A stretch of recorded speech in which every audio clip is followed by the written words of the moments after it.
Those and more stories coming up. First, Bongani with the Minister. Bongani. Thank you very much, Francis. Public Service and Administration Minister Ayanda Dlodlo was set to address the media today following weeks of protracted wage negotiations with public sector unions. On Friday, the Public Service Coordinating Bargaining Council concluded negotiations with an agreement expected to be signed by stakeholders this morning. The Public Servants Association has refused to budge on signing the finalised wage sector agreement, and it's halted the conclusion of the negotiations. It comes after the Minister's budget vote last week, and as Francis has said, she joins us now in the studio. Minister, good evening to you, and thank you for doing this. I suppose the first place where we must start is that the announcement didn't come because not everyone is on board. Exactly. So where does that leave us now? Well, I don't think everything is off the rails as yet. I don't think it will be off the rails. I am confident that at some point we'll find one another, and those signatures will be appended to the offer that was formally presented to the Bargaining Council in May, on the 3rd of May. FEDUSA and the PSA are the main stumbling blocks, it would appear. What's their sticking point? Well, I don't want to say who is a stumbling block in this regard, because there is a protocol between Labour and the employer that we will not address one another through the media. And I would really like to, much as I could be tempted to speak to these issues, I would really like to give them that respect and give the protocol itself that respect to say, I will not address them through the media. So perhaps not addressing them directly, but there has been an impression created that government has tried to force through an arrangement that not everyone in the process is happy with. Well, that's what negotiations are about. We have not forced anything through to anybody. We placed an offer on the table, and that is what we have been talking about. Government has never placed anything before Labour which they are forced to sign.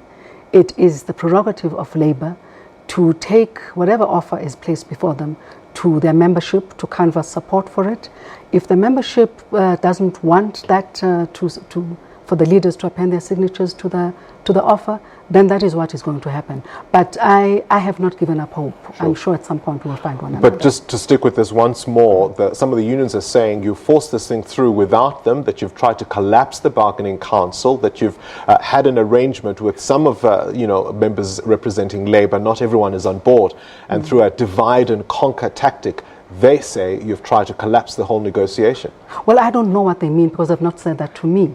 If they do come to me to say, Ayanda Dlodlo, Minister of Public Service and Administration, this is what you have done to try and collapse the talks, it's not in my interest to collapse these talks. If anything, I want us to sign on the dotted line so that we can be able to implement for the good of our people and also the employees and the employer. So I would not want to, there's nothing for me to try and collapse. It's not going to serve any purpose. But last week you spoke about the need for the public sector to mitigate the impact of the rising public sector wage bill. Is this part of doing so? You're playing tough here? I'm not playing tough. You know, the economic environment dictates that we should do exactly that. But at the same time, it doesn't speak to retrenchments and stuff like that. We have not spoken about things like that. So looking at mitigating areas that could help us to reduce the wage bill or to even contain and manage it is what I am prepared to do. Other departments are going to have to do the same thing. And Labour is also going to have to come on board to assist us in that regard. And the issue about compensation of employees is not just about wages. There's other conditions of service that have cost implications, others that do not have cost implications. So either way, my responsibility is to ensure that the working environment for civil servants is a working environment that enhances performance of our workers. Optics, of course, matter, and all of this has to start from the top. Last week you spoke at length about how your cabinet colleagues, for example, are going to have to readjust and fall in line within the ministerial handbook in terms of staff complements and so on. That's the right kind of message in these belt-tightening times. We have a ministerial handbook that we adhere to, that we're supposed to adhere to. It is very clear on what it is, the number of people that are supposed to be appointed in ministries, in offices, private offices of ministers and deputy ministers. And my plea is that let's stick to that, because it's very difficult to go to Labour and say we do not have money to give you more money, when at the same time and expect certain sectors of the administration to cut costs when we are not containing costs and cutting costs ourselves. But throughout the public sector, there is this sense that, it's a bottomless pit of money. And so when it comes to all these other issues that you've just hinted at now, whether it's the management of overtime, payment of performance bonuses, leave, all of those things which do have a cost implication on the wage bill, all of those need to be addressed with some urgency. They do, they surely do. But we also need to look at other areas of cost containment which do not necessarily have to do with the compensation of employees. But if we're looking at, 578 billion rand, that's where the government wage bill is said to be at. I mean, at some point, that's just going to be unsustainable. It will, and that's what we're trying to address. But, I mean, just beyond just cost-cutting measures, some would say that you need to, at some point, shed jobs, because all of this, it cannot just keep on escalating. You see, there's been talk about a bloated public service, and I've said, I'm on record as saying that no study has been placed before me to support this. I do not know if the public service is actually bloated or not, and I cannot make statements and comments on a public service that I have no evidence placed before me that is thoroughly researched, that has empirical evidence supporting it to say the public service is bloated. But all that I can say... Are you commissioning studies? Are you looking at investigating it? Because as we've just discussed... We are actually looking at that. Figures like 578 billion are a good indication of where you're at. Well, it doesn't mean that there are too many people in the service. It just means that the wage bill is growing. It can grow even if you've got two people. It depends on how much you pay people, how you structure the civil service itself. So those are the things that we're going to be looking at, not just at saying the numbers are what gives us the problem with respect to the wage bill. It might be the way that we negotiate. It might be the way that we deal with the configuration of departments. So there are broader things that we need to be looking at. For instance, amongst other things, and I'm on record again as having said this, where is the study on the relocation of Parliament? Because there you have a simple example of two cars, I'm talking about the executive, right. One car in Cape Town, one car in Pretoria. And support staff and residences and everything that goes with that. Exactly. But if we're talking about that on cabinet, we talk about you're not sure if there's a bloated civil service, but many would say there's certainly a bloated cabinet. But not only a bloated cabinet, we've got instability at cabinet level. I mean, how many portfolios have you been part of in the last, 9 months? There's instability, ministers are changing, administrative heads are changing, directors general are being swapped around.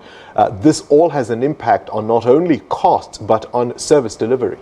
I think one of the things that we need to be cognizant of is the fact that you do find within the civil service, and it's not just at director general level, you do find that skills are not matched to mandate. And that's what I've been talking about over the last few months. When you look at the transfer or the shifting or the reshuffling of certain individuals, whether they are in the administration or in the executive, we'd be looking at linking competencies and skills to mandate. And it's an exercise that should go on. But at an executive level, the President spoke about the macro configuration of the state.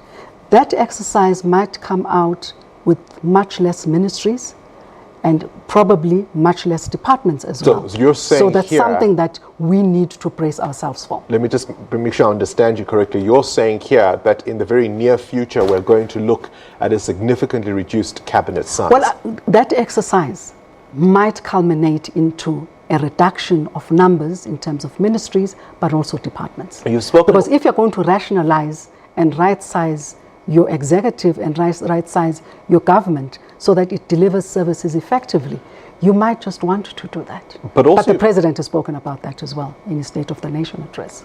Last week you also spoke about dealing with corruption within the public sector. You've spoken about lifestyle audits, for example, particularly for people who are in key decision-making positions. Well, the President again spoke about that in the State of the Nation address. My responsibility is to effect what the President had spoken to in the State of the Nation address. I'm responsible for ensuring an effective, efficient developmental administration. And the things that we need to do is to fight corruption, but not only fight corruption in terms of arresting people, but killing all of those processes and systems that give rise for corruption to happen.